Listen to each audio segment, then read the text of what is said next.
El tema de hoy es insuficiencia cardíaca. Bueno, como introducción podemos decir que es un síndrome que aparece tardíamente en la evolución natural de cualquier afectación orgánica o cualquier enfermedad orgánica que afecte al corazón, ya sea directa o indirectamente.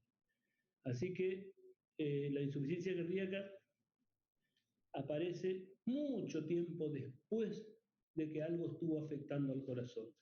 Habíamos conversado en algunas oportunidades acerca de la estenosis mitral, la estenosis aórtica, cualquier valvulopatía, cualquier enfermedad estructural del corazón, ya sea en las válvulas, en el endocardio o en el miocardio, con el tiempo, luego de los mecanismos de compensación, pueden, cuando los mecanismos de compensación no son lo suficiente como para mantener un volumen minuto, puede aparecer signos y síntomas de fallo miocárdico. La hipertensión arterial, la enfermedad coronaria.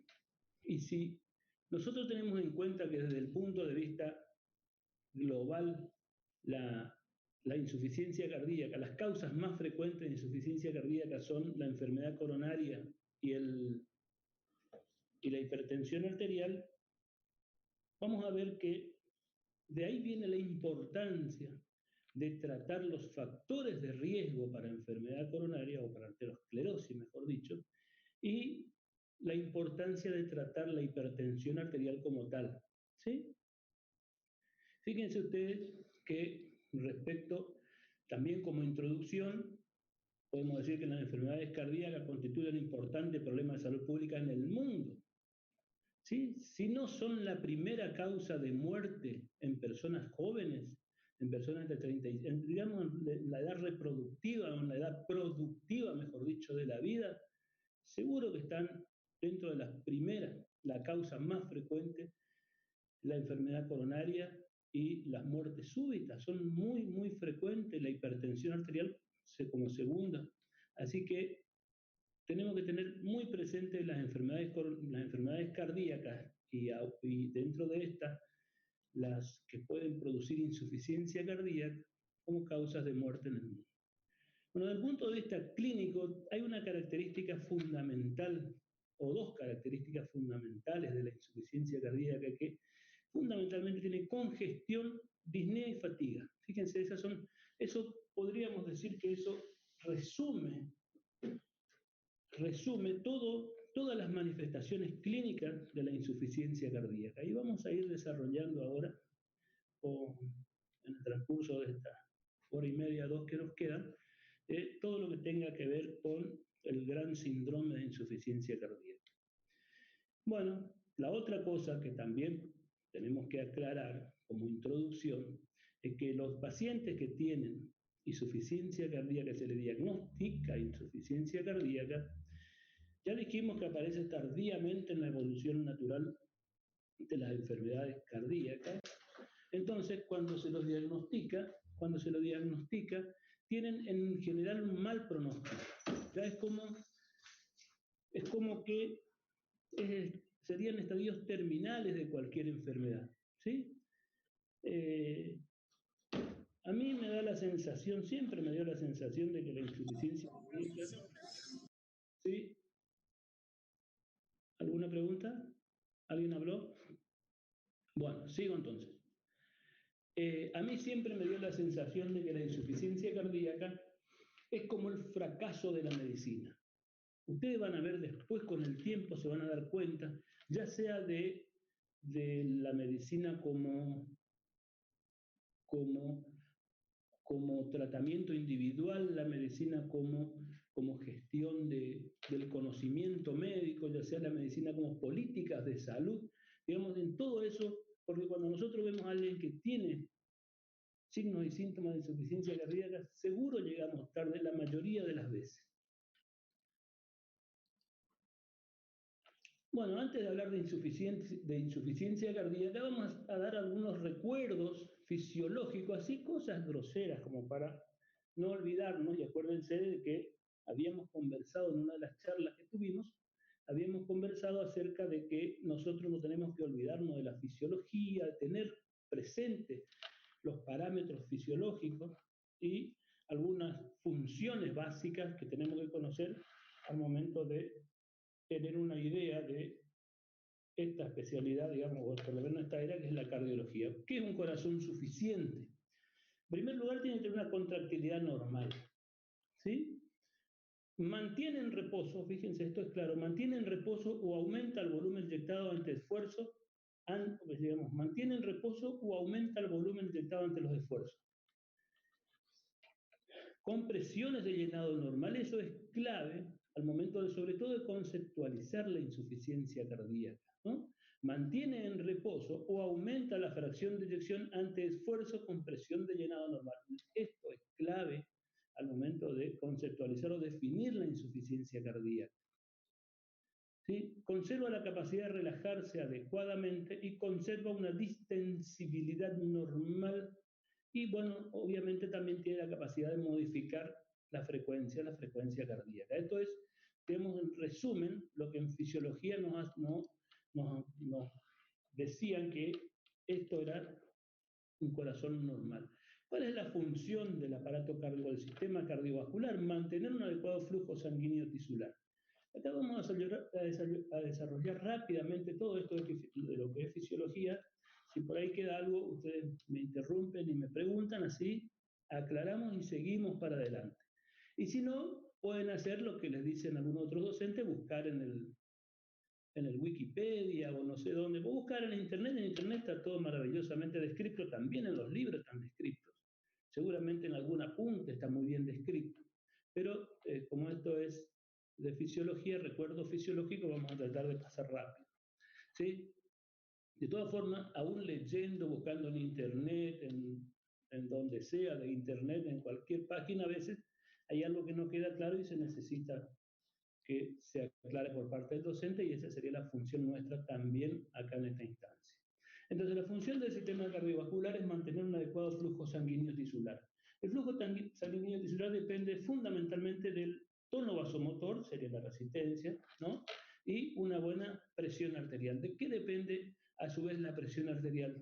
De la resistencia periférica y del volumen minuto. ¿Se acuerdan de esto de fisiología? Resistencia periférica y volumen minuto, presión arterial. Sí, eso a su vez el tono, lo que le va a dar la resistencia periférica. ¿Y el volumen minuto de qué depende? ¿Sí? El volumen minuto depende del volumen sistólico, en realidad el volumen minuto es volumen sistólico por frecuencia cardíaca, eso es volumen minuto, ¿verdad?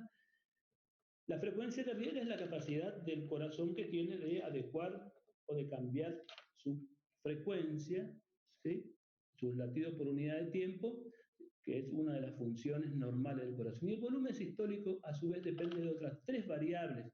Algunos le agregan una cuarta variable, ¿sí? Variable fisiológica, que dependen del volumen sistólico, que son la contractilidad, la precarga y la poscarga. Algunos le agregan el estado lucitrópico o la capacidad de relajación como una de las funciones digamos, de las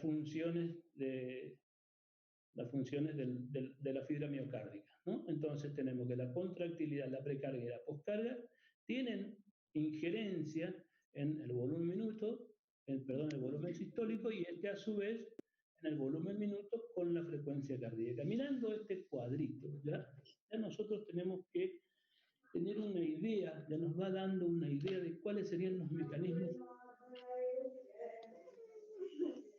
¿Qué pasa? ¿Se escucha bien? ¿Me escuchan bien? Sí, doctor. Hay micrófonos prendidos, ¿no? Por favor, si alguien puede. ¿Quién es el que tiene el micrófono? Los micrófonos prendidos, doctor. No entiendo. ¿Que hay micrófonos prendidos? Si pueden apagar, por favor, así todos escuchan bien. Bueno, ¿podemos seguir? Seguir. ¿Qué pasa, Lucas? ¿Qué pasó? No, siga nomás. Siga con la clase, doc. Bueno, seguimos entonces. Ya viendo este slide, nosotros ya podemos ir dándonos idea de qué es lo que puede pasar, por ejemplo, si el volumen sistólico disminuye. ¿Qué es lo que hay que mantener? El volumen minuto. Si el volumen sistólico o la fracción de eyección disminuyen, hay un mecanismo básico inicial de compensación que es el aumento de la frecuencia cardíaca, para mantener este valor que debe ser constante o inclusive en algunas circunstancias aumentado. Así que este cuadrito tenemos que tener bien claro, ¿no? Entonces, suficiencia cardíaca, podemos decir que la precarga, la contractilidad y la poscarga tienen relación con el volumen sistólico y capacidad de modificar la frecuencia cardíaca, que sería lo que nos da a nosotros nuestro primer mecanismo de compensación de la insuficiencia cardíaca. Esto es para hacernos una idea de qué es lo que puede pasar si pasa algo, si falla el ventrículo izquierdo, ya sea porque haya un volumen inadecuado, porque haya una presión, cualquier cosa que pueda afectar acá. Pero, ¿qué pasa si el ventrículo izquierdo disminuye su contractilidad o disminuye su relajación, su capacidad de relajación?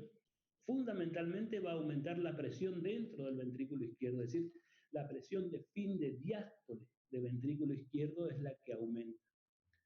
Puede comenzar esto tempranamente siendo un aumento del volumen de fin de diástole sin aumento de presión. Son las famosas sobrecargas de volumen que producen un tipo de agrandamiento de hipertrofia. Y las otras, cuando hay engrosamiento de la pared y trastorno de relajación, cuando hay otro tipo de hipertrofia. Entonces, lo que aumenta es la presión de fin de diástole del ventrículo izquierdo, que puede ser en la hipertensión, en varias circunstancias clínica que producen esta alteración fisiopatológica, aumenta la presión de fin de diástole del ventrículo izquierdo, por lo tanto la aurícula izquierda tiene que ejercer más fuerza para contraerse y para mandar durante su contracción al fin de la diástole, ¿sí? Al fin de la diástole, para producir lo que se llama el cebado o el último aumento de presión de fin de diástole del ventrículo izquierdo, que a su vez le va a dar un volumen de fin de diástole. ¿Sí? La aurícula izquierda tiene que contraerse con más presión, entonces, si hay hipertrofia o no, pero de cualquier forma, los dos aumentos de presiones del fin de diástole del ventrículo izquierdo hace que la contractilidad auricular tenga que ser con más energía, porque tiene que vencer más presión, entonces también puede haber hipertrofia auricular. Esto puede que ocurra así o puede que la presión también, si aumenta la presión en la aurícula izquierda, aumenta la presión en la vena pulmonar. Y ustedes saben que las presiones normales acá son hasta 15 milímetros de mercurio. Es decir, cuando la presión de fin de diástole del ventrículo izquierdo ya supera los 12 milímetros de mercurio, algo no está bien. ¿Sí? Ya relaja mal o tiene mucho volumen, no se puede extender más porque también no se contrae bien. Entonces va transmitiéndose la presión hacia atrás, a la vena pulmonar y a los capilares pulmonares. ¿Y qué puede pasar cuando la presión capilar pulmonar supera un determinado valor? ¿Sí? Por ejemplo, de 16 a 18 ya hay congestión en las bases, redistribución del flujo en la radiografía de tórax, la presión está más alta, y cuando la presión supera los 20 milímetros de mercurio, sin duda que ya va a haber edemas en las bases del pulmón con más redistribución, líneas de Kerley, y cuando la presión de fin de diástole del ventrículo izquierdo o la presión capilar pulmonar, que si yo pongo un catéter acá, inflo un baloncito acá, pongo un catéter de Schwann-Ganz se llama, pongo un catéter y inflo un balón acá, al final de la diástole la presión de acá es la misma que la de acá, que la misma que la de acá y la misma que la de acá. Esa es la famosa presión capilar pulmonar o presión enclavada en la arteria pulmonar o presión Weiss, que se llama también. ¿Sí? Entonces yo mido la presión capilar pulmonar y veo que acá es de 25 milímetros de mercurio. Cuando la presión capilar pulmonar o presión enclavada en la arteria pulmonar o presión Weiss es de 25 milímetros de mercurio o más, hay edema de pulmón manifiesto, como nosotros conocíamos el edema de pulmón. ¿Se acuerda que habíamos hablado cuando hablamos de edema de pulmón? ¿De qué vamos a hablar? Cuando hablamos de edema de pulmón, que hay colapso alveolar, aumento de la cantidad de líquido en el intersticio y en los alveolos, y aparece la hipoxemia con insuficiencia respiratoria y cuyo mecanismo fisiopatológico fundamental es el aumento del shunt. Bueno, entonces, esto es para que vayamos teniendo en cuenta que estas relaciones son muy importantes al momento de tener presente la clínica de la insuficiencia cardíaca. Bueno, como concepto, como definición, le podemos decir que la insuficiencia cardíaca es la capacidad del corazón como bomba para satisfacer las necesidades metabólicas del organismo. También podemos decir que es la incapacidad de mantener un volumen minuto adecuado a las necesidades metabólicas, ¿sí?, del organismo, o que si lo hace a expensa de un aumento de presiones de llenado. ¿Se acuerda cuando hablábamos de un corazón suficiente? Era que tenía capacidad de mantener o aumentar el volumen minuto sin aumentar la capacidad de llenado, porque en realidad lo que pasa es que el corazón inicialmente puede mantener el volumen minuto adecuado, pero con presiones de llenado elevadas. Por eso es que tiene síntomas y aparecen signos y síntomas de insuficiencia cardíaca. ¿Quedó claro este concepto?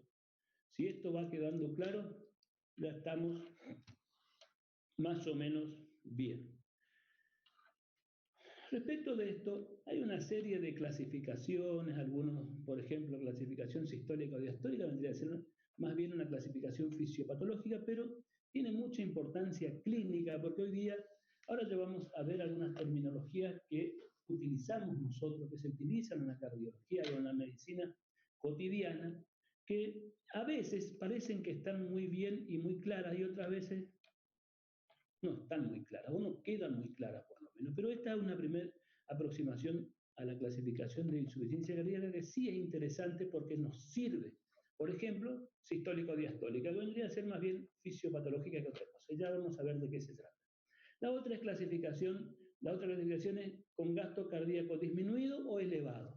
Bueno, esta fundamentalmente estriba en que en algunas circunstancias, por ejemplo en el hipertiroidismo, por ejemplo en el beriberi, por ejemplo cuando hay fístulas arteriovenosas con, por ejemplo, los pacientes hemodializados o fístulas que se producen en otros lugares del organismo, cuyo shunt es más del 20%, entonces pueden llegar a producir en ausencia, muchas veces en ausencia de daño estructural contráctil del corazón, producir signos y síntomas de insuficiencia cardíaca y el volumen minuto está elevado. Como por ejemplo, bueno, en el hipertiroidismo hay un índice cardíaco de más de 2.2 litros por metro cuadrado de superficie corporal y tiene clínica de insuficiencia cardíaca. Y cuando el índice cardíaco es por encima de 2.2 litros por metro cuadrado de superficie corporal, significa que el volumen minuto cardíaco está por arriba del doble de los normales. Así que imagínense ustedes insuficiencia cardíaca con volumen minuto aumentado, digamos gasto cardíaco elevado. Y las otras sí vendrían a ser insuficiencia cardíaca con gasto cardíaco disminuido, las que tienen definitivamente el trastorno de la contractilidad. Por ejemplo, la secuela de infarto agudo de miocardio y otras miocardiopatías que pueden disminuir la fracción de eyección y sí producir insuficiencia cardíaca con índice cardíaco por debajo de 2.2 litros por metro cuadrado de superficie corporal. Así que con volumen minuto disminuido serían eso, ¿no? La otra es insuficiencia cardíaca derecha-izquierda. Esto habitualmente en la actualidad medio que no se utiliza más como terminología, pero sí por ahí puede servir para tener una idea desde el punto de vista académico. Ahora vamos a ver, les voy a decir cuáles son los de la insuficiencia cardíaca derecha, los signos y síntomas, la insuficiencia cardíaca izquierda también.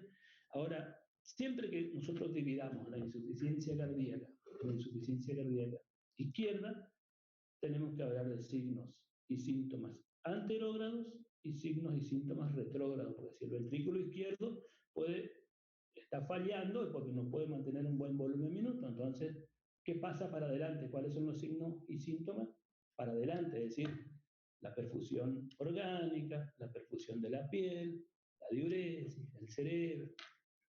Y para atrás serían los signos de congestión. Lo mismo que cuando hablamos de insuficiencia cardíaca derecha. Cuando hablamos de insuficiencia cardíaca derecha, tenemos que hablar qué pasa hacia adelante. Ahí ya van a quedar preocupados porque no van a saber qué pasa para adelante, pero para atrás sí van a saber qué pasa, porque todos los signos de congestión sistémica. aumento de la presión venosa yugular, ingurgitación yugular, hepatomegalia, dolor en el hipocondrio, ascitis, edema en miembros inferiores y para adelante, todo lo que tiene que ver con un bajo gasto del ventrículo izquierdo. Después, aguda y crónica. Este también es otro término que, digamos, por ahí se mezclan y se solapan y se sobreponen conceptos, porque en realidad la insuficiencia cardíaca aguda es aquella que aparece en el contexto de alguien que antes no tenía clínica de insuficiencia cardíaca y ahora tiene una cardiopatía, la más frecuente, la cardiopatía isquémica, es decir, aparece siempre en el contexto evolutivo de un infarto agudo de miocardio, de reciente evolución. Entonces, ese sí va a tener insuficiencia cardíaca aguda. Los otros son todos insuficiencia cardíaca que se van desarrollando a través del tiempo, pero que en algún momento se reagudizan o empeoran, o lo que algunos llaman se descompensan. ¿Sí? También es un término que hay que saberlo utilizar y saber qué significa, y ahora vamos a tratar de ir desarrollando conceptualmente todo esto. Y después también están la insuficiencia cardíaca que le llaman anterógrada y retrógrada, que fundamentalmente habla de cuáles son los signos anterógrados y retrógrados del ventrículo que está fallando, ¿no? Ventrículo derecho o izquierdo predominante o global, o insuficiencia cardíaca global. También es otro de la terminología que se utiliza. Ahora vamos a tratar de desarrollar algunos términos que, por lo menos para que nos comuniquemos bien, ¿sí? Por ejemplo, la utilización del término de insuficiencia cardíaca, fíjense, insuficiencia izquierda o derecha se refiere a la predominancia de signos o síntomas, ¿sí? O a ambos, digamos, signos y síntomas de congestión pulmonar o sistémica, y no necesariamente indican el deterioro predominante de alguno de los ventrículos. Esto es clave. Esto todo está, yo le voy a mandar el archivo del consenso del 2016 y del 2006, que son los dos consensos de la Sociedad de Insuficiencia Cardíaca, la Sociedad Argentina de Cardiología, que están muy, muy bien descritos todos estos términos, porque por ahí a veces nos quedan muy claros los libros. Entonces, es decir, fundamentalmente se refiere a la predominancia de los signos y síntomas, no de qué ventrículo falla en general. Así que por eso es que a veces nos sirve mucho desde el punto de vista práctico, pero sí académico puede servir. Otros términos como por ejemplo insuficiencia cardíaca de bajo o alto gasto, anterógrado, retrógrado, entre otros, intentan describir una situación fisiopatológica de utilidad clínica cuestionada. Bueno, y en la actualidad, fíjense ustedes, el último consenso de insuficiencia cardíaca definitivamente ya habla de que no está claramente la utilización de estos términos, digamos, sobre todo de alto o bajo gasto. Bueno, fíjense ustedes que la insuficiencia cardíaca es un síndrome clínico, y vamos a ver ahora el diagnóstico, después seguramente vamos a ver cómo se hace el diagnóstico, que responde a la falla de la función de bomba del corazón. Clave, función de bomba del corazón. Y esto de la función de bomba del corazón, nosotros muchas veces pensamos solo en la sístole. Y la función de bomba del corazón, la sístole sola es un aspecto de la bomba. Falta el otro aspecto que también tenemos que tener en cuenta, ¿no? Definida como la incapacidad de mantener adecuadamente la circulación acorde a los requerimientos metabólicos del organismo, ¿no? En reposo y esfuerzo a pesar de las condiciones de llenado adecuadas, ¿no? O de hacerlo pero a expensas de elevación de las presiones de llenado. Es el concepto que habíamos dicho recién. Bueno, fundamentalmente la clasificación del American College o el American Heart, ¿no? Sobre la base del daño estructural, fíjense ustedes, sobre la base del daño estructural. Esta es una clasificación que cada vez estamos intentando nosotros, los médicos, y esto debería ser clave al momento de tratar un paciente. Yo creo que le había dicho algo en la charla de hipertensión, ¿no? Cuando hablábamos de la clasificación y por qué tenemos que hacer la valoración del riesgo cardiovascular global en los pacientes que tienen hipertensión arterial y por qué tenemos que tratar la hipertensión arterial y por qué el objetivo tiene que cumplir, el objetivo terapéutico, en la hipertensión tiene que cumplirse.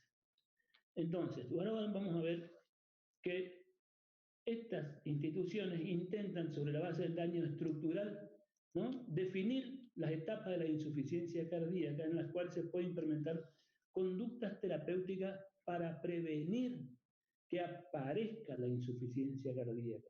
¿Está? Sobre todo en las poblaciones que tengan riesgo de desarrollar insuficiencia cardíaca. Entonces, nosotros vamos a ver que estas instituciones, American College y American Heart, lo que hacen es dividir o clasificar la insuficiencia cardíaca según el daño estructural y los síntomas en estadios A, B, C y D, en los cuales el estadio A y B prácticamente no hay clínica de insuficiencia cardíaca. No es que prácticamente no hay clínica, no hay clínica de insuficiencia cardíaca. Pero sí puede tener, por ejemplo, el estadio B algún daño estructural. Y ahora vamos a tratar de ver la clasificación. Enseguida le voy a mostrar bien cuál es, ¿no? Porque acá quiero desarrollar estos otros términos que también utilizamos y a veces no están bien interpretados, como por ejemplo, la insuficiencia cardíaca avanzada.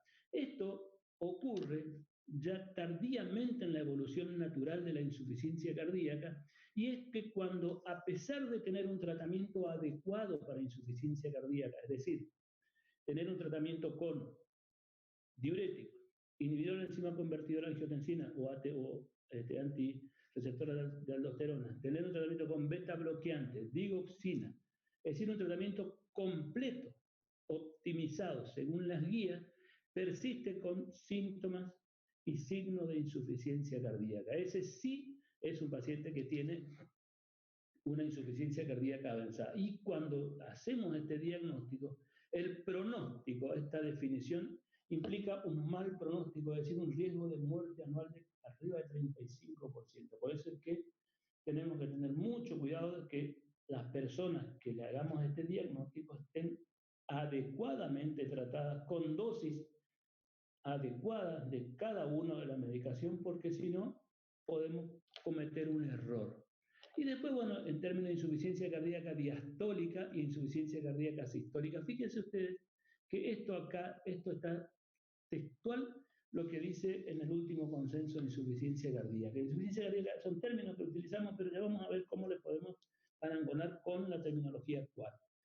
El de insuficiencia cardíaca diastólica se aplica a aquellos casos en los que existen síntomas y signos de insuficiencia cardíaca o ambos, ¿no?, acompañado de función ventricular sistólica conservada. ¿Y cuál es el parámetro de función ventricular? ¿Cuál es el parámetro de función ventricular? La fracción de eyección. La fracción de eyección por arriba del 55% es la normal. Fracción de eyección normal. ¿Está? O sea que insuficiencia cardíaca diastólica es cuando hay signos y síntomas de insuficiencia cardíaca, pero la función ventricular está conservada. Significa, antiguamente hubo una época que se llamó insuficiencia cardíaca con función ventricular conservada. Ahora se denomina también insuficiencia cardíaca con fracción de eyección conservada. Después tenemos el término, o insuficiencia cardíaca con fracción de eyección preservada también, para diferenciarla de aquellos con insuficiencia cardíaca con función sistólica deteriorada o con fracción de eyección disminuida. Acá yo después voy a tratar de que quede claro bien todo esto. Yo creo que está quedando claro, pero voy a introducir por ahí un término que cambia un poquitito, ¿no? De acuerdo, con las recientes guías internacionales y tomando puntos de corte la fracción de eyección del ventrículo izquierdo, se definen. Fíjese, acá vienen otro término. Este power le voy a pasar. ¿No? Insuficiencia cardíaca entonces con fracción de eyección disminuida, ¿no? Insuficiencia con fracción de eyección disminuida, quienes presentan una fracción de eyección por debajo del 40%. O sea, ¿qué le llamamos insuficiencia cardíaca con fracción de eyección disminuida? Cuando tiene la FREI por debajo del 40%. Con fracción de eyección constante, quienes tienen por arriba del 50%. Ahora, Quedan insuficiencia cardíaca con fracción de eyección limítrofe. Bueno, yo le voy a partir al medio. Si ustedes quieren esto también no hay problema, se puede definir, digamos, de estas tres formas. Nosotros decimos por debajo de 45%, por arriba de 45%. ¿Sí? Para que quede con fracción de eyección disminuida, con fracción de eyección conservada. Esto todavía no está ampliamente utilizado, pero no hay ningún inconveniente. Y la insuficiencia cardíaca, fíjense ustedes, con fracción de eyección mejorada, son aquellas que tienen ahora fracción de eyección por arriba del 40%, pero que comenzaron teniendo al comienzo, recientemente en el diagnóstico, o cuando se le hizo diagnóstico, tenían una fracción de eyección por debajo del 40%. ¿No? Esta sí es clave porque se ve muchas veces en la práctica diaria pacientes que cuando se les hace el diagnóstico de insuficiencia cardíaca tienen una fracción de eyección de 25, 23, 27%. Y comenzamos el tratamiento y a los 3 meses de una fracción de eyección del 40%. A los 6 meses del 50%. ¿Qué pasó acá? Bueno, eso tienen insuficiencia cardíaca con fracción de eyección mejorada. ¿Estamos quedando claros hasta acá? ¿Sí? Bueno. Doctor, disculpe una pregunta. Sí, doctor. Sí, escucho. ¿Puede ser que una disfunción auricular, o sea, podría explicar por qué una disfunción auricular podría generar una insuficiencia cardíaca con fracción de eyección conservada? Porque entendía que en lo que influye la aurícula dentro de lo que sea volumen telediastólico, como fracción de eyección es poco el porcentaje, digamos. O sea, la influencia de la contracción auricular para enviar la sangre. Mira, la influencia. La realidad es que desde el punto de vista fisiológico, ¿sí? Desde el punto de vista fisiológico, la fisiología normal, un corazón funcionando normalmente, el volumen de fin de diástole del ventrículo izquierdo, vamos a suponer, 100 mililitros, 110 mililitros, ¿no? De esos 110 mililitros, lo que contribuye la aurícula, de esos 110 mililitros, con una presión de 12 milímetros de mercurio o menos, ¿no? Lo que contribuye la aurícula es alrededor del 3 a 5%, 10% como mucho, 12,5 dicen algunos, como mucho de ese volumen de fin de diástole. La aurícula contribuye con el 10% aproximadamente, o 15, ponerle como mucho, 12,5%, ¿está? De ese volumen de fin de diástole del ventrículo izquierdo, que eso es la precardia. ¿Ah? ¿Hasta ahí estamos bien?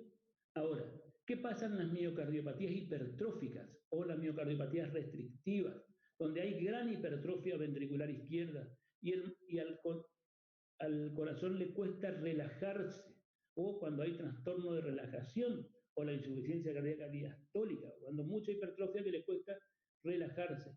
En esas circunstancias que ya no es fisiológica, ya hay mecanismos de compensación para compensar un trastorno fisiológico, o sea, una fisiopatología.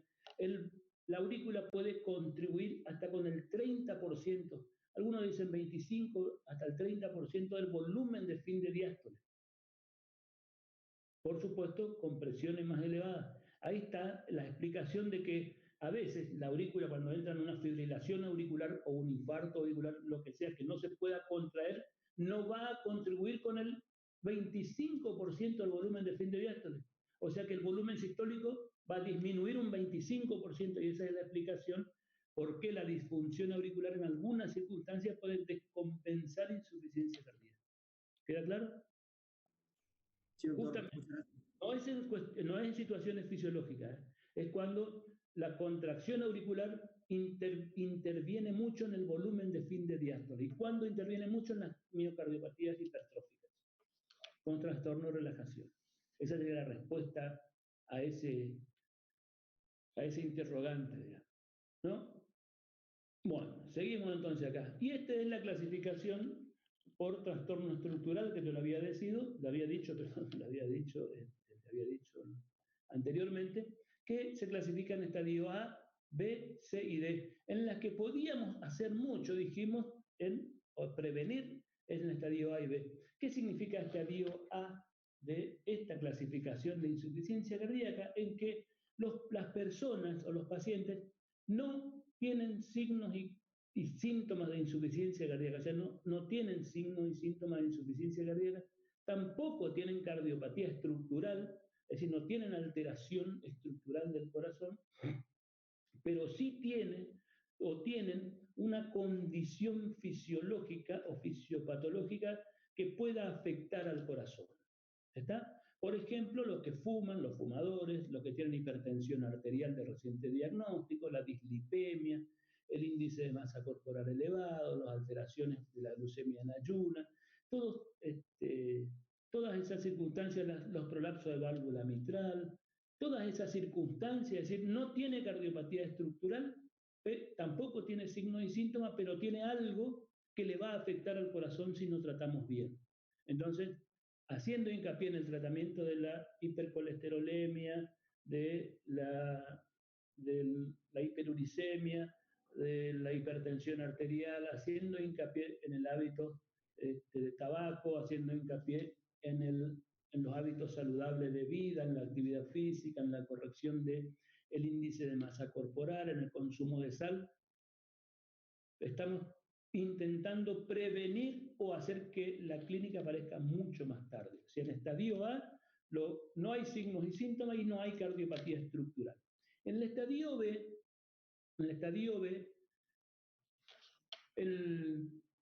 tampoco tiene signos y síntomas de insuficiencia cardíaca, pero hay una alteración estructural, como por ejemplo la estenosis aórtica leve a moderada, la insuficiencia aórtica leve a moderada, lo mismo que la estenosis mitral, o la insuficiencia mitral, los infartos de cara inferior, a veces la hipertrofia ventricular izquierda. Fíjense ustedes, tiene alteración estructural.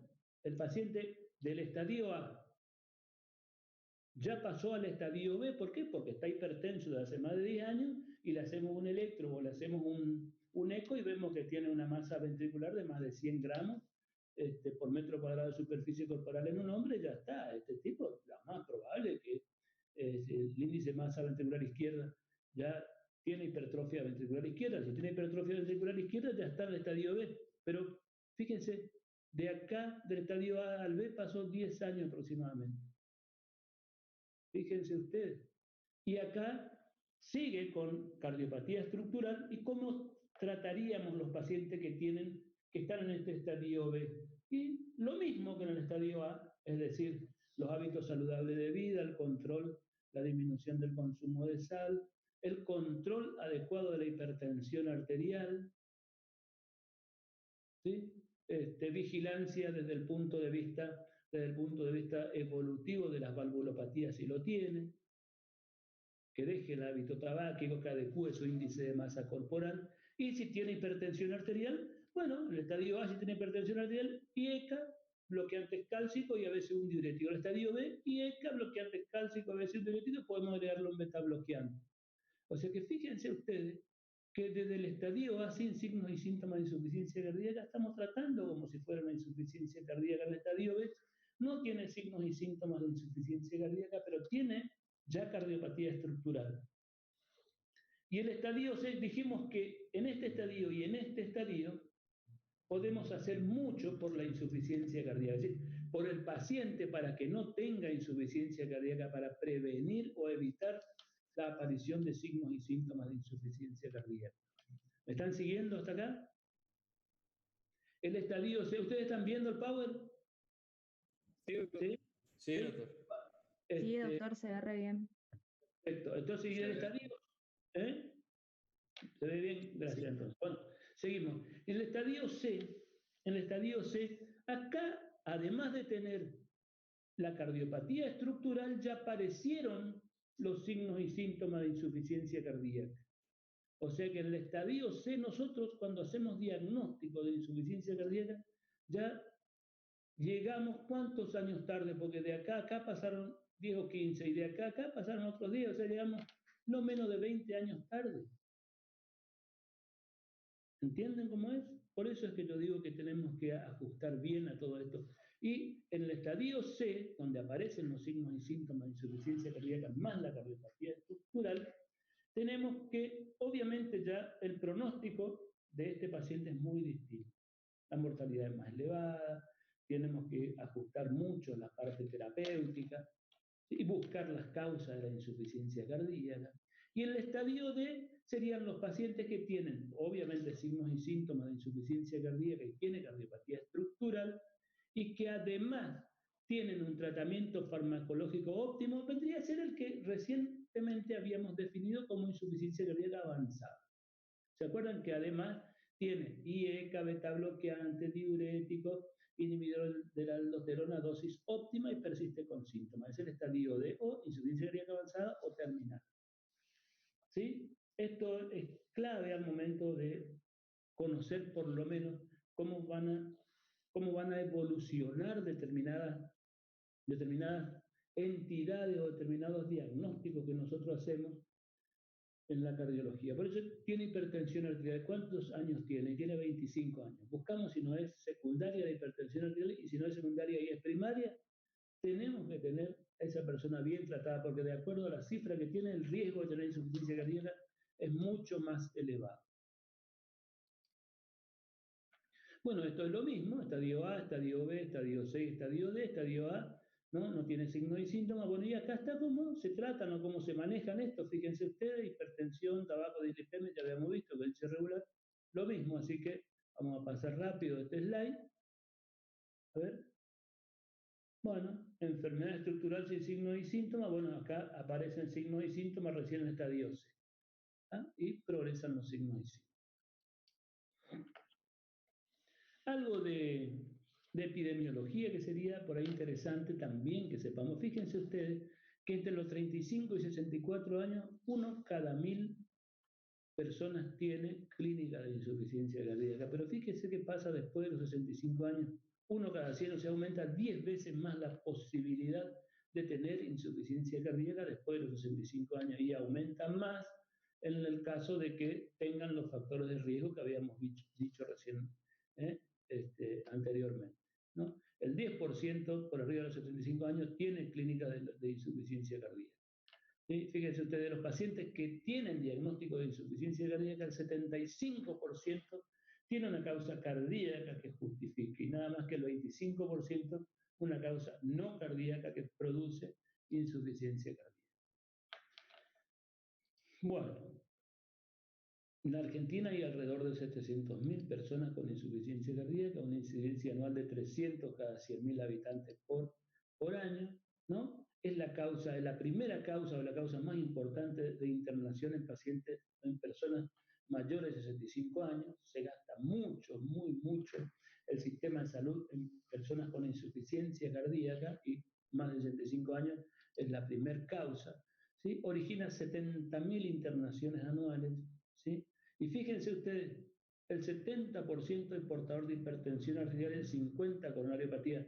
El último consenso por ahí cambió un poquitito, es más o menos el 58 y el 36 de cardiopatía. Fíjense ustedes, 24% son diabéticos.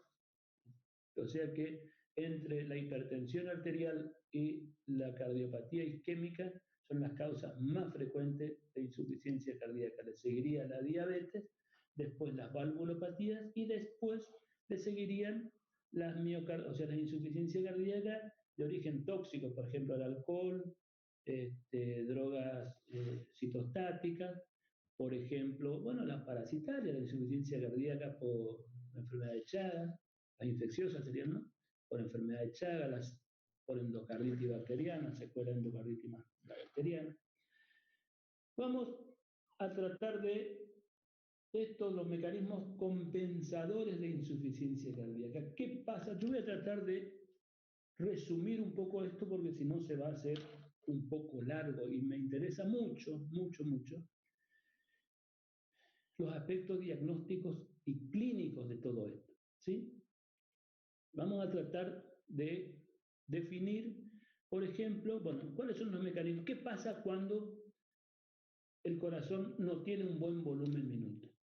o no tienen buen volumen sistólico, como ustedes quieran, es lo mismo, porque o cuando no se puede relajar adecuadamente, por circunstancias, la hipertrofia ventricular izquierda muy marcada hace que no se pueda relajar bien, y por ahí el aumento de la frecuencia cardíaca hace que como el tiempo diastólico es muy corto, no pueda tener un tiempo suficiente como para llenarse adecuadamente. Y si encima la aurícula no se contrae, como preguntó recién Lucas, peor todavía. Entonces aparecen todas estos elementos clínicos, digamos, de congestión retrógrada, sobre todo el ventrículo izquierdo.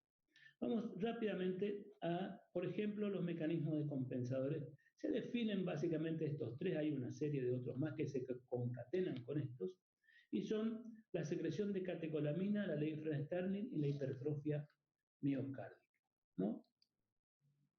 ¿Qué pasa con, bueno, fundamentalmente la disfunción contráctil que hace que baje el gasto cardíaco? El gasto cardíaco lo que fundamentalmente produce un aumento de la estimulación simpática, un aumento de estimulación simpática aumenta la catecolamina. Pero ¿qué pasa en la parte crónica y en el miocardio? Baja la captación y los receptores adrenérgicos, por lo tanto disminuye el volumen, disminuye más el volumen sistólico y el volumen minuto, ¿no? Respecto a las catecolaminas, produce desde el punto de vista clínico diaforesis y vasoconstricción periférica. La piel está fría y a veces cianosis, hay cianosis distal, perdón, cianosis periférica. ¿Qué pasa con todo esto? Produce el aumento de catecolamina, vasoconstricción, diaforesis, y esta vasoconstricción es para redistribuir el flujo sanguíneo, ¿no? Entonces hay un efecto cronotrópico que es en el corazón, aumenta la frecuencia cardíaca, disminuye el tiempo diastólico y por lo tanto también por ahí puede aparecer los signos de congestión retrógrada, porque aumenta la frecuencia cardíaca y aumenta la fuerza y la velocidad de contracción. Por eso es que, fíjense ustedes, cuando utilizamos un beta bloqueante, podemos mejorar el gasto cardíaco disminuyendo este efecto de las catecolaminas del estado hiperadrenérgico que se desencadena cuando baja el gasto cardíaco. Siempre hay un aumento de la noradrenalina, de la adrenalina, a nivel sistémico y a nivel miocárdico baja la cantidad de receptores y también la producción local de noradrenalina y adrenalina.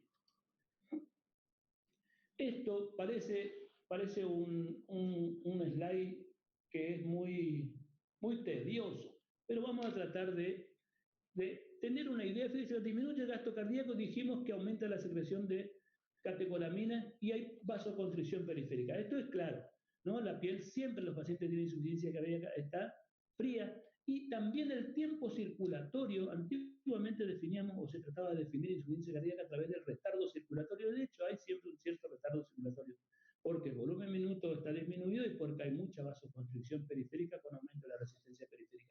¿Qué pasa con esto? Bueno, esto es para mantener una perfusión tisular adecuada, para intentar mantener una perfusión tisular adecuada y redistribuir, fíjense ustedes la redistribución del flujo. ¿Qué pasa cuando se redistribuye el flujo sanguíneo? Fundamentalmente para los órganos nobles, cerebro y corazón, fundamentalmente. En la piel, ¿qué pasa? Disminuye el flujo sanguíneo en la piel, disminuye la temperatura, disminuye el flujo plasmático renal efectivo, por lo tanto disminuye la perfusión renal. Al disminuir la perfusión renal hay secreción de renina, ¿no? Secreción de renina, pero también cuando disminuye la perfusión renal, disminuye la filtración glomerular, y hay un desequilibrio glomerulotubular y eso va a producir oliguria y retención de sodio y agua, pero cuando aumenta la secreción de renina, ¿no?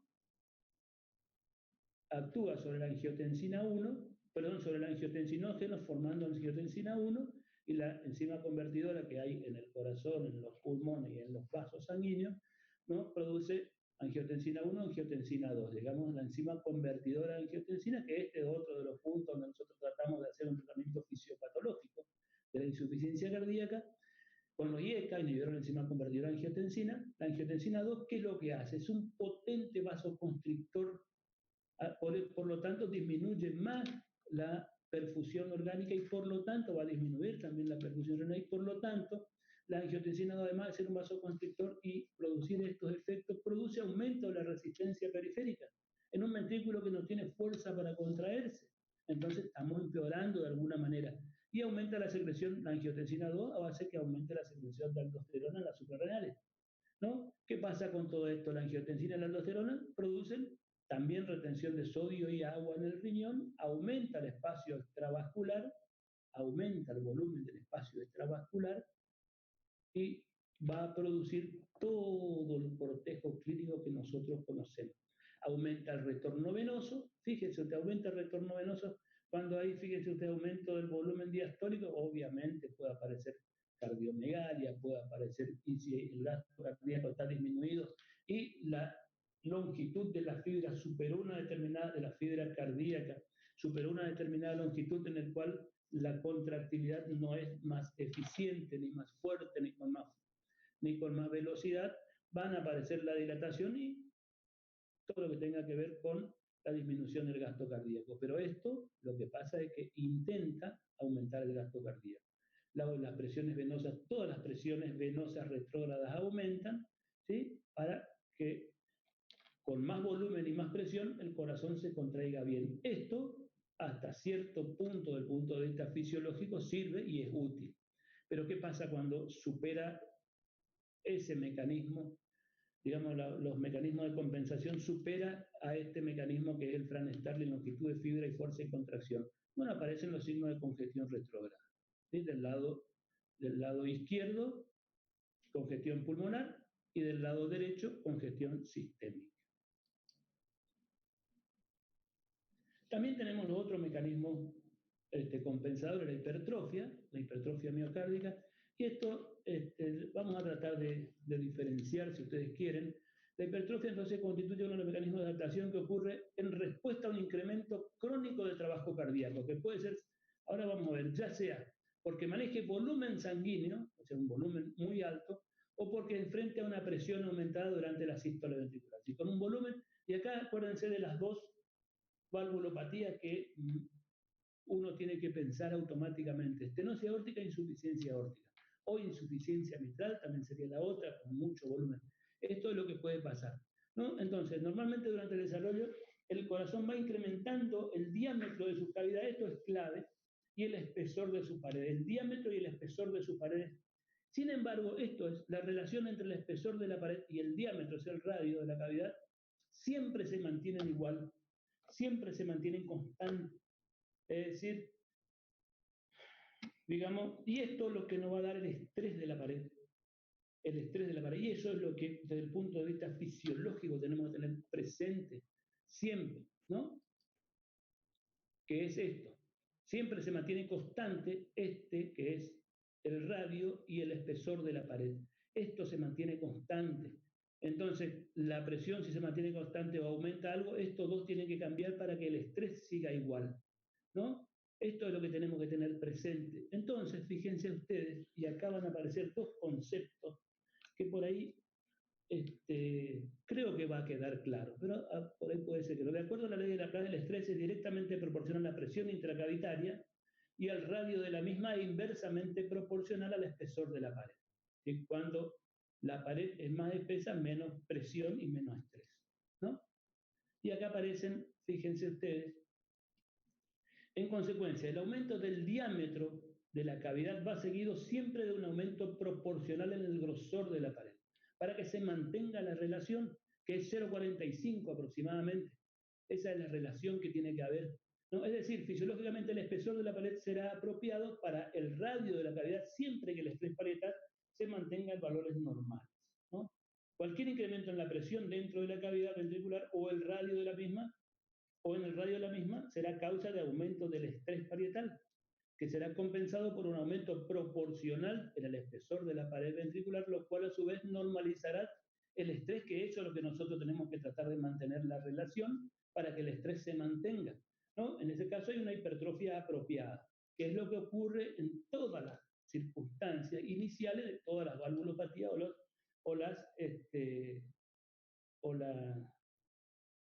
o la sobrecarga de presión, digamos, ¿no?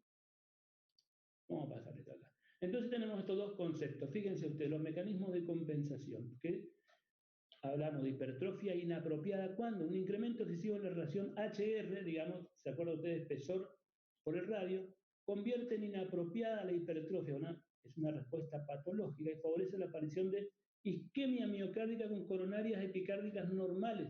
Esta, lo que yo le decía en una oportunidad, cuando hablaba de alteración del índice de oxigenación miocárdica. Es decir, hay mucho músculo, las coronarias aún estando normales no irrigan bien por el espesor de la pared, ¿no? Por desequilibrio entre la circulación coronaria y la masa miocárdica. Ocurría, ¿se acuerdan qué valvulopatía? Estenosis aórtica y la hipertensión arterial, la miocardiopatía hipertrófica fundamentalmente. Esta era la inapropiada y ahora tenemos la inadecuada, ¿no? Se presenta en los estadios avanzados de cardiopatía hipertensiva y estenosis aórtica grave, como en caso avanzado crónico, sobrecarga de volumen importante. La disminución anormal de la relación HR produce dilatación ventricular, ¿no? Y representa la ineficacia de la hipertrofia como mecanismo compensador, ¿no? Acá, ¿qué significa? Que la sobrecarga sobrepasó la capacidad de compensar a la hipertrofia, o la capacidad compensadora de la hipertrofia sería correctamente. Y esto es lo que nosotros vemos, la relación normal de 0,42-0,45. Fíjense ustedes cuando hay un espesor muy importante y el radio es muy chico, una hipertrofia inapropiada, miocardiopatía hipertrófica fundamentalmente. Y fallos fundamentalmente diastólicos inicialmente. Y la otra hipertrofia cuando la relación es de 0,31, es decir, el radio es mucho más alto mientras que el espesor de la pared no cambió en el mismo sentido, hay una hipertrofia inadecuada, sobrecarga de volumen, sobrecarga de presión, sobrecarga de volumen. Simple como para tratar de ir explicando por qué estos mecanismos a veces no son suficientes y pueden producir signos y síntomas clínicos. Esta, dijimos, hipertrofia inapropiada con la relación espesor de la pared radio de 1,5, o sea, más de 0,45, va a producir fundamentalmente fallo diastólico, inicialmente. Y esto, fallo sistólico o fracción de eyección conservada, fracción de eyección disminuida. Después, al final, todas se parecen, digamos, pero eso es lo que tenemos que tener presente. Bueno, la disfunción diastólica, caída del débito cardíaco porque cae el volumen minuto, retención renal, ¿no?, de agua para mejorar hay una sobrecarga de volumen para aumentar el volumen expulsivo, aumenta el estrés de la pared por la presión dentro, aumenta más, hay hipertrofia ventricular izquierda. Eso va a producir, fíjense usted, disminución sobre la pared, disminución del estrés sobre la pared, más un aumento del número de sarcómeros, pero ¿qué pasa? No aumenta en forma adecuada la relación mitocondria-sarcómera y ahí comienza a disminuir la formación de ATP, disminuye la velocidad y la contracción y también la relajación ventricular, comienza a aparecer un estímulo inotrópico negativo y acá todo el cortejo clínico, y esto es la evolución natural fisiopatológica de la disfunción sistólica. La disfunción diastólica, caída del débito cardíaco, aumento del tono adrenérgico, con lo que nosotros sabemos, angiotensina aldosterona aumentada. Esto va a producir hipertrofia, fibrosis y trastorno en el remodelado miocárdico. La aldosterona lo que produce es fundamentalmente una alteración en el remodelamiento miocárdico, que es lo que nosotros tratamos de evitar con los IECA. Aumenta la rigidez de la pared, ¿no? Aumenta la rigidez, se relaja menos, por lo tanto aumenta las presiones de llenado, muy altas las presiones de llenado, la relajación está prolongada. Si la relajación está prolongada, cuando aumenta la frecuencia cardíaca aparecen los elementos clínicos, o cuando la aurícula no se puede contraer bien, ¿no? Hay una restricción del lleno ventricular y aparecen todos los signos y síntomas de estos dos grandes grupos, disfunción sistólica y diastólica, o insuficiencia cardíaca con fracción de eyección conservada o con fracción de eyección disminuida, son dos grandes grupos fisiopatológicos, pero con trascendencia clínica. Ahí es donde vamos a hacer hincapié cuando decidamos realizar el diagnóstico, las causas y el tratamiento de la insuficiencia cardíaca. Bueno, los pacientes con disfunción diastólica predominante tienen una historia natural diferente, claro que sí, requieren estrategia de tratamiento distinta a la que se utiliza en pacientes con disfunción sistólica predominante. Bueno, ¿Estamos bien hasta acá? Porque vamos a pasar a otra instancia que acá tiene más que ver la parte clínica, que es la que a nosotros nos interesa. Todo lo anterior también nos interesa saber porque tenemos que saber. Así que cuando hablamos de insuficiencia cardíaca, para definirla desde el punto de vista clínico, ¿qué es lo que tenemos que encontrar? Y tenemos que encontrar signos y síntomas de insuficiencia cardíaca, ya sea en reposo o durante el ejercicio, durante una apremio. El diagnóstico de insuficiencia cardíaca es fundamentalmente sindromático, porque es un síndrome. ¿Queda claro? La insuficiencia cardíaca es un síndrome. Al igual que la insuficiencia respiratoria, es un síndrome. Múltiples afectaciones pulmonares o extrapulmonares pueden afectar la función del pulmón, lo mismo que en el corazón. Entonces, signos y síntomas de insuficiencia cardíaca en reposo durante el ejercicio, y tenemos que demostrar, ¿sí?, en forma objetiva cuál es el estudio complementario que nosotros podemos ver y demostrar objetivamente que hay una alteración estructural o funcional en el corazón y el eco. O sea, tenemos que tener síntomas y signos, evidencia objetiva, preferentemente por ecocardio, de disfunción cardíaca, ya sea sistólica o diastólica. Estamos dividiendo, ¿no?, disfunción sistólica y diastólica, ¿no? Puede ser en reposo y en casos donde se duda el diagnóstico, realizar una apremio. Pero también tiene que tener una respuesta adecuada, ¿no?, respuesta al tratamiento dirigido a la insuficiencia cardíaca. Para definir o diagnosticar insuficiencia cardíaca, estas dos primeras condiciones, los criterios 1 y 2, deben cumplirse en todos los casos. ¿Estamos bien hasta acá? ¿Me están siguiendo? Y comenzamos a hablar de los aspectos clínicos de la insuficiencia cardíaca. Bueno, la frecuencia cardíaca en cuanto a la presentación, este es un slide que divide también de vuelta en dos grandes grupos. Puede ser una insuficiencia cardíaca aguda o una insuficiencia cardíaca crónica. ¿Qué pasa en la insuficiencia cardíaca aguda? Ya vimos cuáles son los elementos, digamos, y cuándo y cómo puede aparecer. O a veces la insuficiencia cardíaca crónica se reagudiza o se descompensa, ¿sí?, y va a tener más o menos lo mismo que este lado. ¿Cuáles son los elementos? Bueno, vasoconstricción periférica, disnea severa, y la disnea integra. La disnea es tanto más severa cuanto más afecta a la función respiratoria. ¿Estamos hasta acá? Porque si hay una insuficiencia cardíaca con congestión de las dos bases del pulmón y todavía hay PO2 normal, y que con un poquito de oxígeno ya mejora la PO2, tal vez la disnea no sea tan intensa como que si la congestión está hasta los 2/3 los dos pulmones. Entonces, con un poco de oxígeno ya no mejora. ¿Y de qué estamos hablando ahí? De edema de pulmón, mecanismo fisiopatológico, aumento del Joule. ¿Se acuerdan? El distrés respiratorio, lo que pasaba, lo mismo de acá. ¿Sí?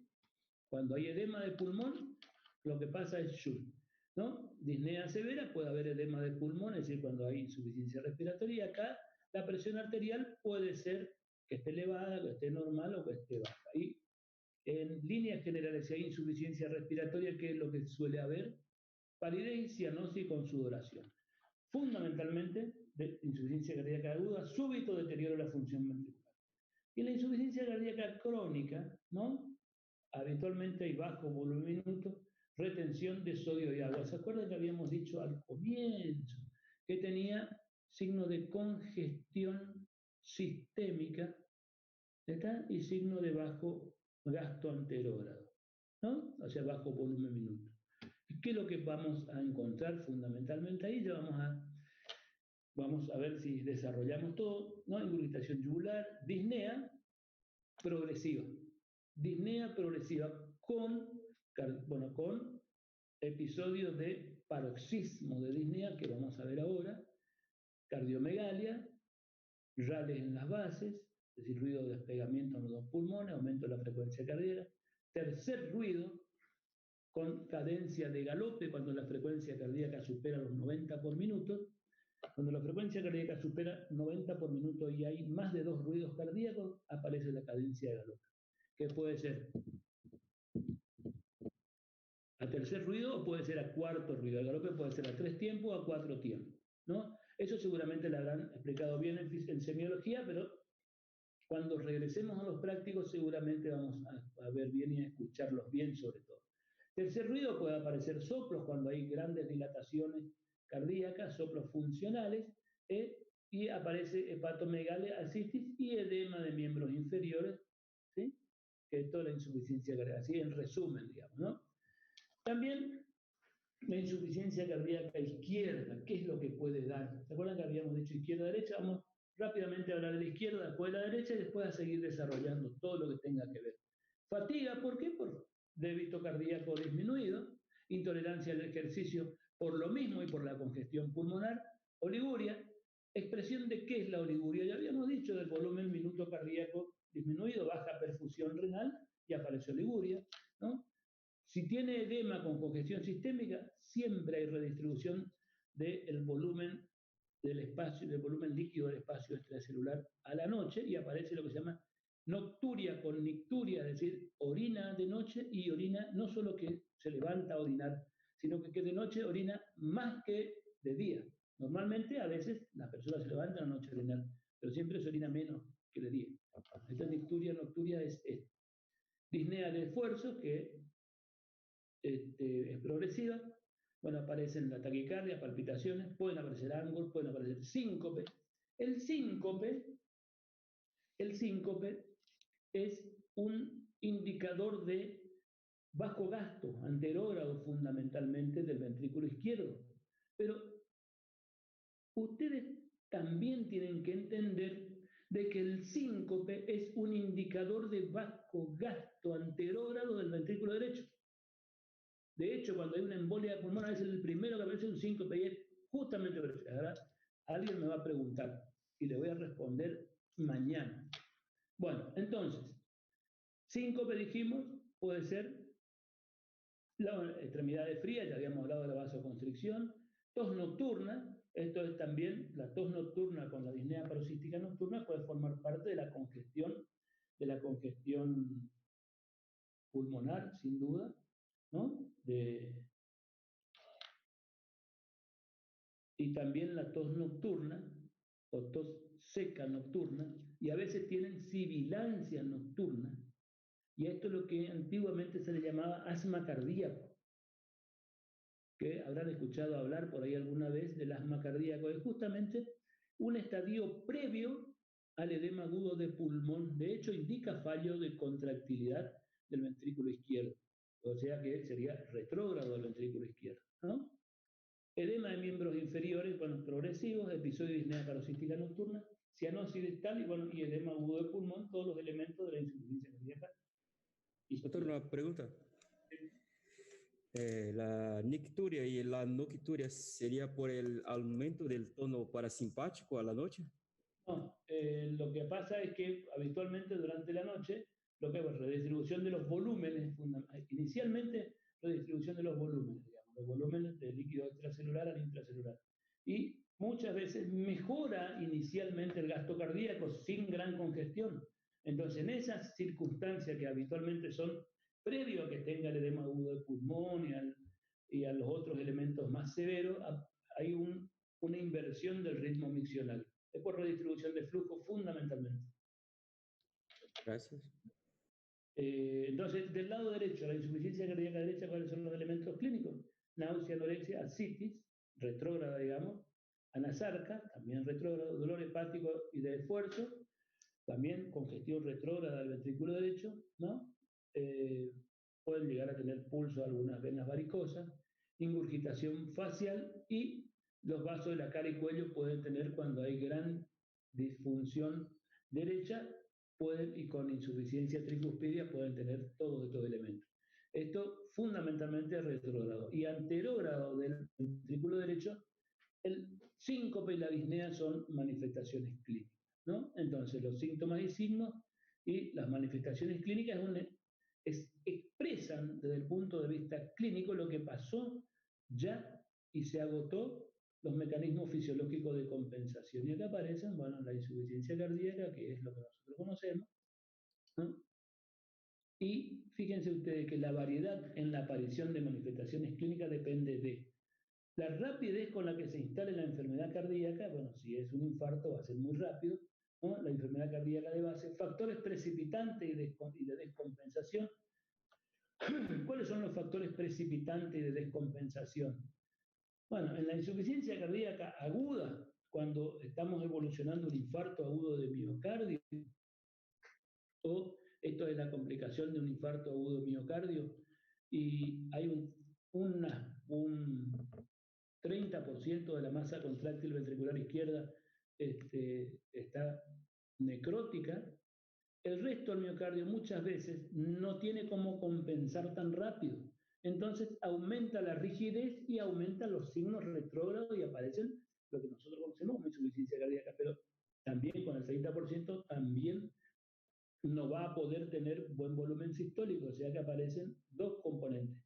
Y el factor precipitante en estos casos puede ser la taquicardia, el aumento de la frecuencia cardíaca, puede ser una arritmia, puede ser la disminución, digamos, si tiene, por ejemplo, algún trastorno respiratorio crónico, la hipoxemia, que hace que el corazón tenga que latir más rápido.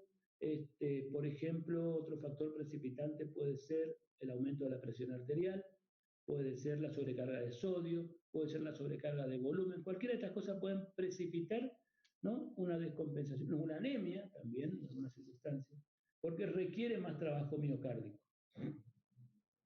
Y bueno, y también si la enfermedad cardíaca compromete primariamente al corazón, ¿no? La enfermedad cardíaca compromete primariamente al corazón, ¿no?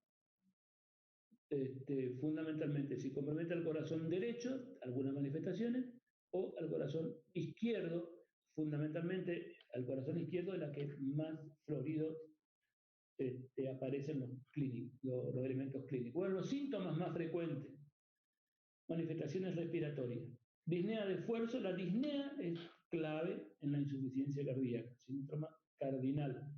Ortopnea, aumento del retorno venoso, ahí está lo que habíamos hablado, en posición horizontal, reabsorción de los edemas, redistribución, digamos, del líquido extracelular, y aparece la congestión porque el corazón no se puede desembarazar de todo el volumen que va llegando, entonces aumenta las presiones de fin de diástole, la presión de llenado, eso se transmite para atrás y comienza a congestionarse a veces las paredes bronquiales, produciendo sibilancia con tos. ¿Ah?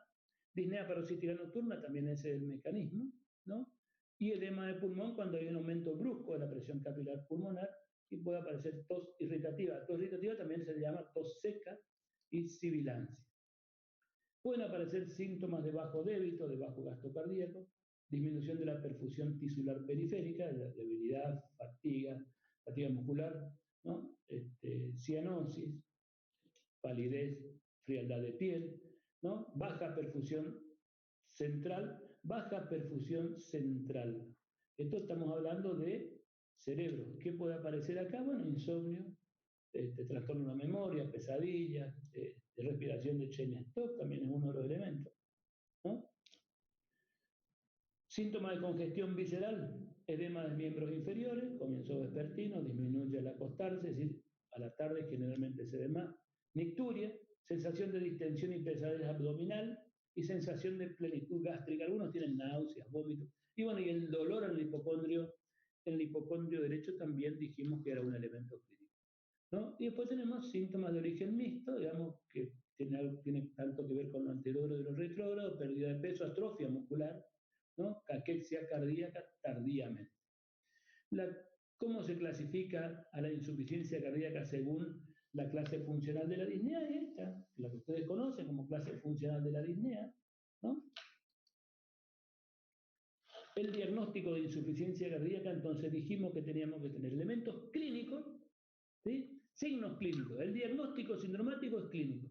No hay nada que me diga que el paciente tenga insuficiencia cardíaca que no sea una buena historia clínica. Tenemos que hacer un interrogatorio adecuado para hacer diagnóstico de insuficiencia cardíaca. Los estudios complementarios no hacen diagnóstico de insuficiencia cardíaca, hacen diagnóstico de causa de insuficiencia cardíaca y vamos demostrando si es sistólica, diastólica, valvular y todas otras alternativas, pero el diagnóstico es clínico. Es decir, el diagnóstico sindrómico es clínico, el resultado de determinaciones y exploraciones complementarias básicas, eso dijimos que tenemos que buscar siempre para buscar las causas, y bueno, a veces una técnica objetiva que permita evaluar la función ventricular. Ya habíamos dicho eso anteriormente. Es decir, los pacientes con una clínica sugestiva de insuficiencia cardíaca, ¿qué tenemos que hacer? Esto, una historia clínica. ¿En qué consta la historia clínica? Una anamnesis, un examen físico completo y estudios complementarios, radiografía, electrocardiograma, el laboratorio y un ecocardiograma para completar el diagnóstico. ¿Estamos bien hasta acá? ¿Qué buscamos en la anamnesia o la exploración física? ¿No? Uso actual o pasado de alcohol, algunas drogas, tratamientos recibidos, tratamientos, algunos agentes quimioterápicos, qué enfermedad tiene. En la exploración física, fundamentalmente, si tiene edema o no tiene edema, inmovilización yugular, ¿no? Variaciones ortostáticas de la presión arterial. Tenemos que buscar, bueno, la índice de masa corporal, peso, talla, tenemos que ir buscando, porque eso forma parte de lo que tenemos que acomodar más adelante seguramente, y después buscar e interrogar los síntomas, ¿no? Buscar la disnea. ¿Qué características tiene la disnea de origen cardíaco? Esos son la que nosotros ya vimos en semiología, ¿no? Es progresiva, puede tener paroxismo, habitualmente tiene intolerancia al decúbito, disnea paroxística nocturna, aparece el paroxismo, pueden aparecer juntos tos con edema de miembros inferiores, es decir, interrogar la disnea, qué característica tiene. Se siente peor cuando se acuesta. Bueno, los edemas de miembros inferiores, la fatiga, bueno, difícil de evaluar esto, de valorar en los ancianos, por ahí en los obesos, digamos, la fatiga es muy difícil. Bueno, y si tienen comorbilidad asociada, como por ejemplo enfermedad pulmonar obstructiva crónica, pero también buscando la taquicardia, el tercer ruido, seguramente vamos a hacer el diagnóstico si hacemos un examen físico adecuado. Bueno, por ejemplo, los que tienen hepatopatía crónica o avanzada, en los síndromes nefróticos, las anemias, también por ahí un poco más difícil valorar y evaluar a la fatiga como un integrante de la insuficiencia cardíaca. La frecuencia cardíaca en la insuficiencia cardíaca siempre suele estar aumentada, no es específica, pero siempre está aumentada, salvo que utilice beta bloqueante, que esté utilizando beta bloqueante. Se escucha habitualmente un tercer ruido cardíaco, bueno, es difícil de interpretar a veces cuando recién se comienza, o los médicos generalistas. Lo mismo que los crepitantes en las dos bases, digamos, tercer ruido cardíaco con crepitante, más edema en miembro inferior, ingurgitación yugular, disnea paroxística nocturna, disnea progresiva, intolerancia al decúbito. Y queda poco para decir que es una insuficiencia cardíaca, pero tenemos que buscar y objetivar todo eso desde el punto de vista del examen, en la historia clínica, la historia de la disnea, y en el examen físico, buscar estos elementos, ¿no? Bueno, a veces escuchamos algún soplo. El soplo no forma parte de la insuficiencia cardíaca, pero sí nos dice que hay una cardiopatía. ¿Está? Obviamente nos obliga a buscar la causa de la insuficiencia cardíaca. Y ahora sí vamos a tratar de ver que los criterios clínicos basados en puntuaciones, como por ejemplo el score de Framingham, pueden ser muy útiles, y esto es lo que nosotros buscamos, los criterios de Framingham para insuficiencia cardíaca. Tenemos criterios mayores, criterios menores. Fíjense ustedes, el diagnóstico de insuficiencia cardíaca con 2 criterios mayores o 1 mayor y 2 menores es suficiente para hacer diagnóstico clínico del síndrome de insuficiencia cardíaca. Y fíjense ustedes los criterios mayores cuáles son. Disnea paroxística nocturna u ortopnea. Clave en el interrogatorio. Ingurgitación yugular, en el examen físico estamos a 45 grados, vemos que las yugulares llegan hasta el esternocleidomastoideo y tienen ingurgitación yugular. Reflujo hepato yugular o abdomino yugular, lo mismo que cuando a veces se ven poco la yugular, nosotros la presionamos, el abdomen le presionamos y aparece la yugular hasta arriba. Criterio mayor de insuficiencia cardíaca. Aumento del tamaño de la silueta cardíaca, cardiomegalia, criterio mayor. Edema agudo del pulmón en el contexto de un síndrome o de la disnea con intolerancia es diagnóstico, criterio mayor de diagnóstico de insuficiencia cardíaca. Los crepitantes, le ocultamos las dos bases, escuchamos ruido de despegamiento. Tercer ruido cardíaco con galope. Y la presión, la PVC más de 16 centímetros de agua. Y fíjense ustedes, el tiempo circulatorio más de 25 segundos. Habíamos dicho hoy que el tiempo circulatorio también forma parte de los elementos clínicos. ¿Y qué nos dice? Bueno, el tiempo circulatorio va a hacer que aparezca la cianosis periférica, por ejemplo. Y dentro de los criterios menores, edema mareolar, stop nocturna, disnea de esfuerzo, hepatomegalia, derrame pleural, capacidad vital pulmonar disminuida. Capacidad vital pulmonar disminuida. ¿Por qué es esto? Por congestión. ¿Sí? La frecuencia cardíaca más de 120 por minuto. Y la pérdida de, por ejemplo, este criterio, pérdida de más de 4.5 kilogramos tras un tratamiento con diurético en 48 horas, algunos lo ponen como un criterio indefinido o algunos lo ponen como un criterio mayor. Pues esto no hay ningún problema. Pero fíjense ustedes, dos criterios mayores o uno mayor y dos menores hacen diagnóstico clínico de insuficiencia cardíaca. Los estudios complementarios a solicitar, radiografía de tórax. ¿Qué vamos a ver en la radiografía de tórax? Bueno, los signos de congestión, aumento del tamaño de la frecuencia cardíaca en general. Otras veces dijimos que puede tener el corazón normal. Así que la cardiomegalia si no tiene cardiomegalia no descarta insuficiencia cardíaca. Puede ser una insuficiencia cardíaca, un corazón chico, ¿no? Signo de congestión pulmonar, esto sí debe tener, casi siempre tienen signos retrógrados, es decir, por ejemplo, los signos de congestión son redistribución de flujo, aumento de la congestión en los hilios y la redistribución hacia arriba. Después el edema bivasal y el edema de pulmón. En el electrocardiograma lo que podemos ver es insuficiente, digamos, ondas Q patológicas, cuando hay cardiopatía isquémica, podemos ver signos de sobrecarga o hipertrofia de cavidades, ¿no? Características, bueno, y algunas otras características electrocardiográficas de la cardiopatía estructural, que es la que lleva a la insuficiencia cardíaca, y permite reconocer algunos factores precipitantes de insuficiencia cardíaca o de reagudización de insuficiencia cardíaca, como por ejemplo la isquemia, como por ejemplo las arritmias, las taquiarritmias o las bradiarritmias, ¿no? Algunos factores descompensadores, por ejemplo, en alguien que tiene una insuficiencia cardíaca crónica, de pronto hace una fibrilación auricular con una frecuencia de más de 150 y ya tiene una insuficiencia cardíaca descompensada. ¿Cuál es la causa? La fibrilación auricular.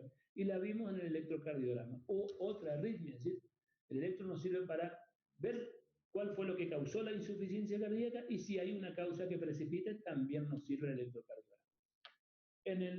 Y en la ecografía, en el Doppler transtorácico, ya dijimos que esto documenta en forma objetiva la función cardíaca en reposo. Se trata de una técnica segura, barata, rápida y debería estar accesible para todos, digamos. Apoya el diagnóstico sindrómico, o sea, apoya el diagnóstico que ya hicimos desde el punto de vista clínico, y establece el diagnóstico fisiopatológico mediante la fracción de eyección. Eso es lo que tenemos que tener bien claro. Por supuesto que también vemos la sinergia de contracción, la hipertrofia o el espesor de las paredes, vemos las válvulas, el aparato valvular si funciona bien, vemos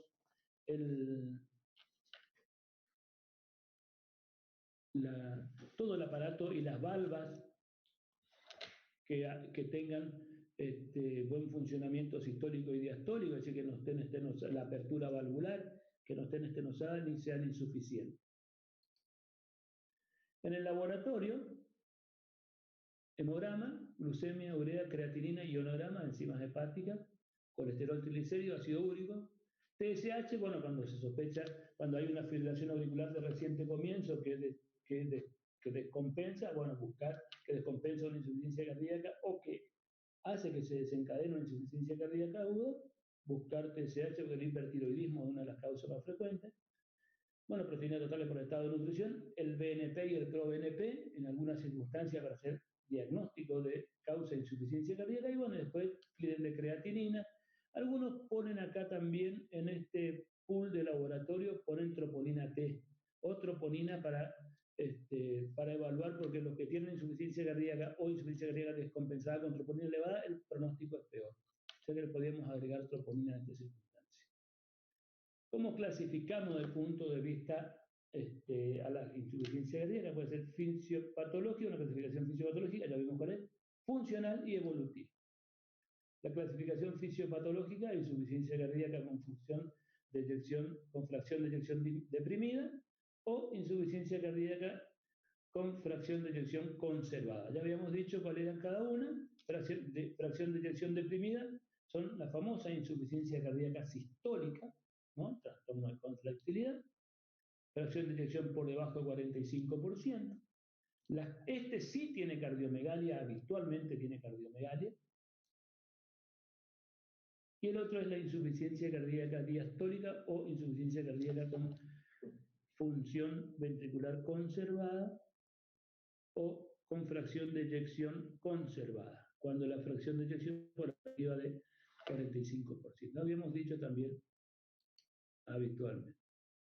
Estos son los hallazgos que nosotros encontramos, ¿no? En el electrocardiograma, en la radiografía de tórax, ya habíamos dicho, en el ecocardiograma también.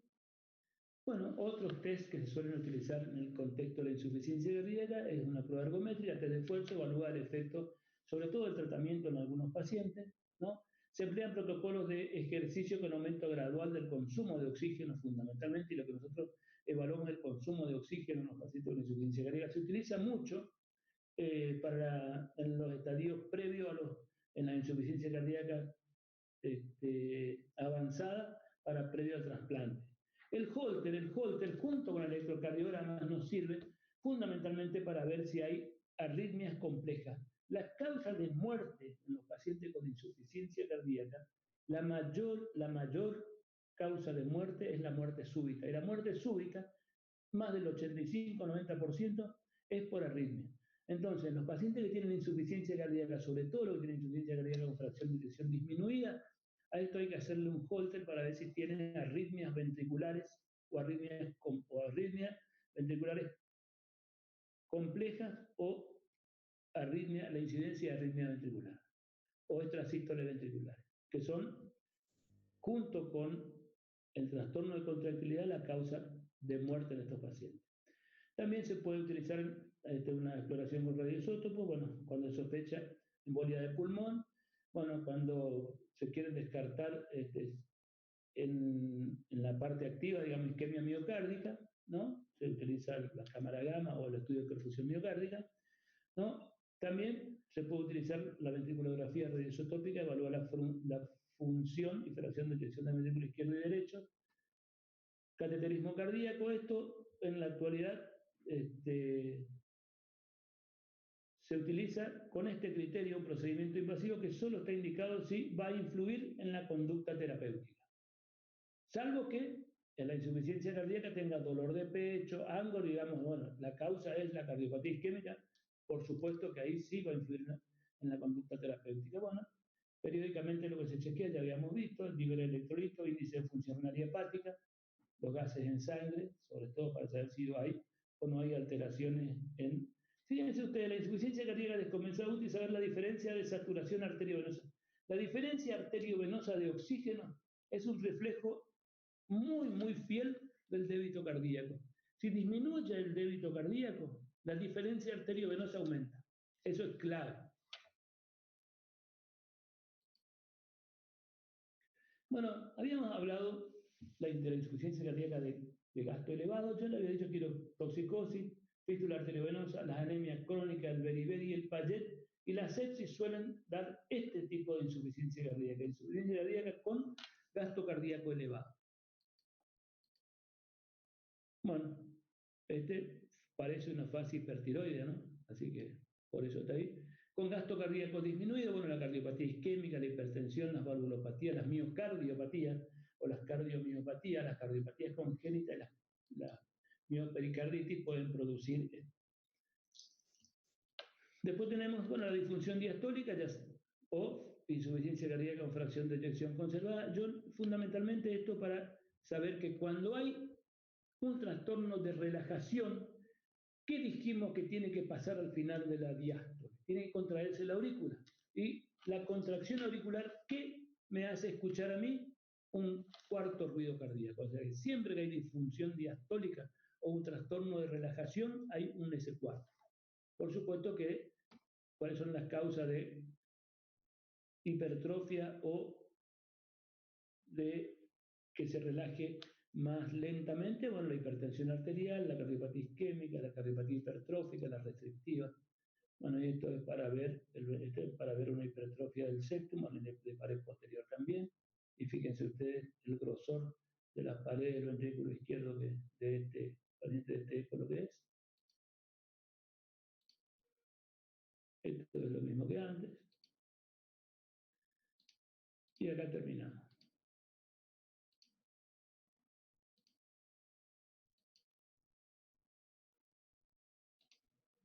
Esto es todo por hoy. Lo que viene más adelante forma esto para ver alguna figura de los edemas, de miembros inferiores.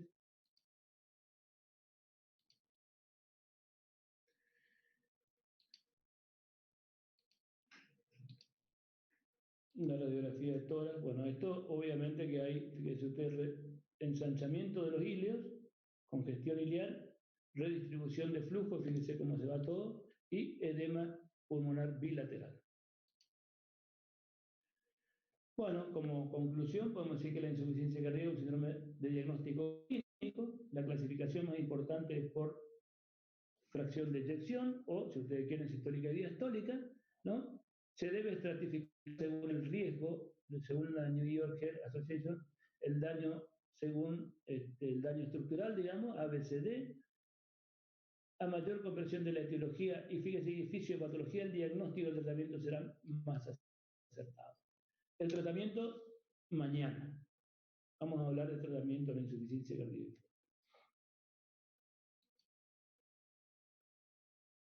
Así que terminamos por hoy. Mañana hablamos de tratamiento. Mañana es, ustedes tienen el examen. ¿A qué hora es el examen? A las 9. ¿Qué hora? A las 9, doctor. A las 9. O sea, para las 12 van a estar tristes o alegres. ¿La nota es al toque, doctor? No escucho. ¿La nota es al toque? ¿Qué significa al toque? ¿Al clic? Que está el momento. Sí, va a ser al clic. ¿Es por el sistema entonces? Le dijo la doctora Sosa que todos rinden oral, ¿no? Todos los que aprueban. ¿Les dijo eso o no? No sabemos nada. Bueno, todos los que aprueban, y se aprueba con el 40%. Con el 40%, no el 60% al 4%, que era como hacíamos originalmente. ¿Y el oral empieza mañana ya? No sé, eso creo que vamos a comenzar el jueves, me parece. Si mañana le van a decir. Bueno. Los que aprueban, todos van al oral. Creo que va a ser jueves o viernes, si no me equivoco, ¿sí? ¿Cómo es la metodología? ¿Es por página? No entiendo. No entiendo qué significa la metodología. ¿Metodología de qué? ¿La metodología de qué? ¿Te refieres si las preguntas están todas en lista, doctor? Porque hay una forma de hacer pregunta por pregunta. Respondo una, paso a la siguiente y no puedo revisar la pregunta anterior. Creo que se refiere no entiendo yo cuál es la pregunta de metodología que del escrito. Supongo que sí. Creo que vos suponés que me haces una pregunta. Yo no hice la pregunta, doctor. Bueno, ¿quién preguntó? La metodología es, hay un enunciado y 4 opciones. Vos contestaste y si está bien, y si está mal, como siempre. No sé qué. Y ya pasaste a la otra pregunta y creo que no podés volver a la anterior. Me parece que es así. Creo que una sola opción te da. O sea que si contestaste, creo que es una opción. No se te da más que una. Ya estamos entonces. Nos vemos mañana.